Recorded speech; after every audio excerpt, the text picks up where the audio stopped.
Assalamualaikum warahmatullahi wabarakatuh. Alhamdulillah wassalatu wassalamu ala rasulillah wala hawla wala quwata illa billah amma ba'd.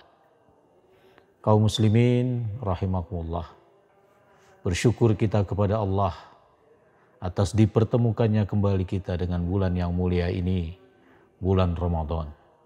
Allah Subhanahu wa taala berfirman di dalam Al-Quran surat Al-Baqarah ayat 185. A'udzu billahi minasyaitonir rajim. Bismillahirrahmanirrahim. Syahrul Ramadan alladzi unzila fihi al-Qur'an hudal linnas wa bayyinatin minal huda wal furqan. Faman syahida minkumus syahra falyasum wa man kana maridun aw ala safarin fa'iddatum min ayyamin ukhar. Yuridullahu bikumul yusra wa la yuridu bikumul usra walitukmilul iddata walitukabbirullaha ala ma hadakum wa la'allakum tashkurun. Di dalam ayat ini Allah menjelaskan bahwa bulan Ramadan adalah saat diturunkannya Al-Quran. Nuzulul Quran atau turunnya Al-Quran terjadi dalam dua tahapan. Tahapan pertama, Allah turunkan Al-Quran sekaligus 30 juz, 114 surat, 6.236 ayat dari Lauhul Mahfud ke Baitul Izzah atau langit dunia.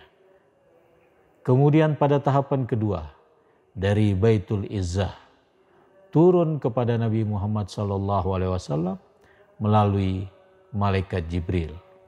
Turun pertama kali 5 ayat dalam surat Al-Alaq ayat 1 sampai dengan 5. Turunnya di bulan Ramadan di mana Nabi saat itu berada di Gua Hira. Malaikat Jibril memeluk Rasulullah SAW. Iqra, bacalah.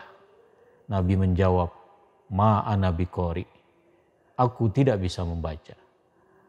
Malaikat Jibril memeluk kembali sehingga menuntun Rasulullah SAW untuk membaca apa yang Allah turunkan melalui malaikat Jibril berupa Al-Quran. Kaum muslimin rahimakumullah, keberkahan Ramadan salah satu sebabnya adalah Allah pilihkan bulan itu untuk diturunkannya Al-Quran. Maka Ramadan menjadi momentum yang penting untuk kita berinteraksi dengan Al-Quran. Al-Quran yang turun dari zat yang maha mulia itu dibawa oleh malaikat yang paling mulia di antara malaikat yang lain. Diturunkan kepada manusia yang mulia dan dipilihkan bulan mulia, bulan Ramadan untuk turunnya Al-Quran. Terutama khususnya di malam yang penuh dengan kemuliaan, malam Lailatul Qadar, malam yang lebih baik dari 1000 bulan. Inna anzalnahu fi lailatul qadar. Wa ma adraka ma lailatul qadar. Lailatul qadri khairum min alfi syahr. Tanazzalul malaikatu warruhu fiha bi'izni rabbihim min kulli amr. Salamun hiya hatta matla'il fajar. Itulah surat Al-Qadar. Surat yang menjelaskan turunnya Al-Quran di malam yang lebih baik dari 1000 bulan. Betapa mulianya Al-Quran. Sehingga siapapun yang terus berusaha berinteraksi dengan Al-Quran, apakah dengan membaca itu Al-Quran, mentadaburi ayat-ayatnya, mengamalkan perintah dan larangan yang terdapat di dalamnya, mendakwahkan Al-Quran kepada orang-orang yang belum mengenalnya, maka sesungguhnya dia telah memberikan sesuatu yang bermanfaat bagi dirinya maupun orang lain. Karena Al-Quran adalah Al-Karim yang memberikan banyak kebaikan, dan karena Al-Quran adalah Asyraful Kalam, pembicaraan termulia dari zat yang maha mulia, Allah Subhanahu wa ta'ala. Kaum muslimin yang berbahagia, karena itu di bulan suci Ramadan ini, marilah kita tingkatkan interaksi kita, dan juga bahkan literasi kita terhadap Al-Quran.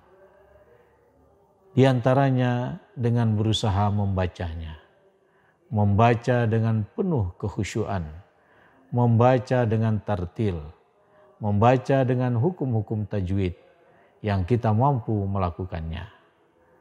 Dalam membaca inilah terdapat kebaikan yang luar biasa yang disebutkan oleh Rasulullah dalam hadisnya, man qara'a harfan min kitabillah falahu bihi hasanah. Barang siapa yang membaca Al-Quran satu huruf saja, maka baginya satu kebaikan. Wal hasanatu bi asyri amthaliha, dan satu kebaikan itu dilipat gandakan menjadi 10. Jadi seseorang yang membaca satu huruf dari Al-Quran, maka setiap satu huruf yang dibaca, dia memperoleh 10 kebaikan. Nabi lebih tegas lagi mengatakan, la aqulu alif lam mim harfun, walakin alif harfun, walam harfun, wa mim harfun. Jadi dengan kesimpulan Nabi bahwa Al-Quran dibaca per hurufnya memperoleh 10 kebaikan. Bahkan Nabi menegaskan alif lam mim bukan satu huruf, tetapi alif lam mim ada 3 huruf. Maka betapa mulianya mereka yang mau membaca Al-Quran sehingga memperoleh kebaikan yang besar.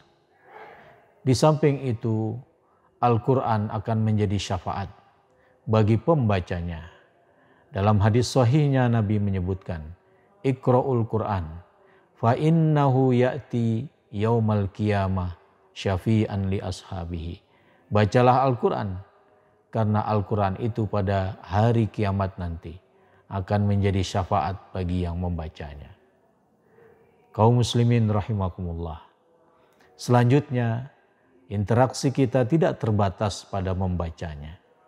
Karena dengan membaca saja, tanpa berusaha untuk memahami makna yang terdapat di dalamnya, tidaklah Al-Quran bisa menjadi petunjuk bagi kita. Padahal Al-Quran diturunkan oleh Allah agar kita jadikan sebagai petunjuk. Hudal linnas, dan lebih khusus lagi, hudal lil muttaqin. Hudal linnas, petunjuk bagi segenap manusia. Hudal lil muttaqin, petunjuk bagi mereka orang-orang yang bertakwa. Karena itu, di samping kita telah membacanya dengan sesuai tajwid dan makhrajnya, serta sesuai dengan bacaan yang kita mampu untuk melakukannya, maka mari kita teruskan interaksi itu dengan mentadabburi maknanya. Karena dengan tadabbur terhadap makna yang terdapat dalam kandungan Al-Quran itulah kita bisa mengambil Al-Quran sebagai petunjuk dalam hidup kita. Allah Subhanahu wa Ta'ala mengingatkan kita tentang pentingnya tadabbur Al-Quran. Afala yatadabbaruna Al-Quran am ala qulubin aqfaluha. Apakah mereka tidak mau untuk mentadabburi Al-Quran? Padahal Al-Quran itu pantas untuk ditadabburi dan diambil manfaatnya.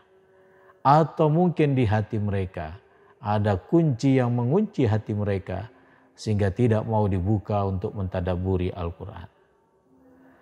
Sungguh sangat rugi mereka yang hanya membaca saja, tidak mau meneruskan interaksinya dengan berusaha mentadabburi Al-Quran. Karena Al-Quran dijadikan oleh Allah sebagai hudal linnas, hudal lil muttaqin. Selanjutnya sudah tentu yang tidak kalah pentingnya berkaitan dengan interaksi kita terhadap Al-Quran ini adalah bagaimana agar nilai-nilai yang terdapat dalam Al-Quran, apakah itu berupa perintah dari Allah ataukah berupa larangan, kita taati Allah dengan melaksanakan perintahnya. Kita taati Allah dengan menjauhi larangannya. Maka dengan itu berarti Al-Quran sudah menjadi pedoman hidup kita dalam keseharian. Di dalam Al-Quran ada berbagai macam perintah, ada berbagai macam larangan. Setiap perintah yang diperintahkan Allah sesungguhnya mengandung kebaikan. Karena Allah ingin agar orang beriman itu memperoleh kebaikan.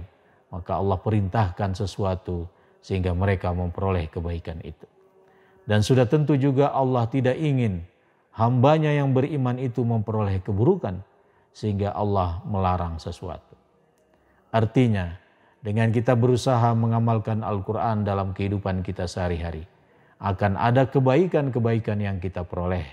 Dan dengan izin dan kuasa Allah, kita pun akan terhindar dari berbagai keburukan-keburukan.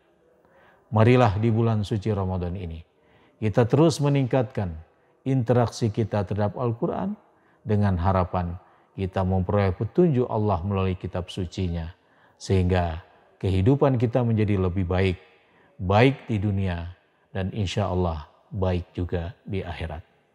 Mudah-mudahan ada manfaatnya. Al-Quran adalah way of life kita.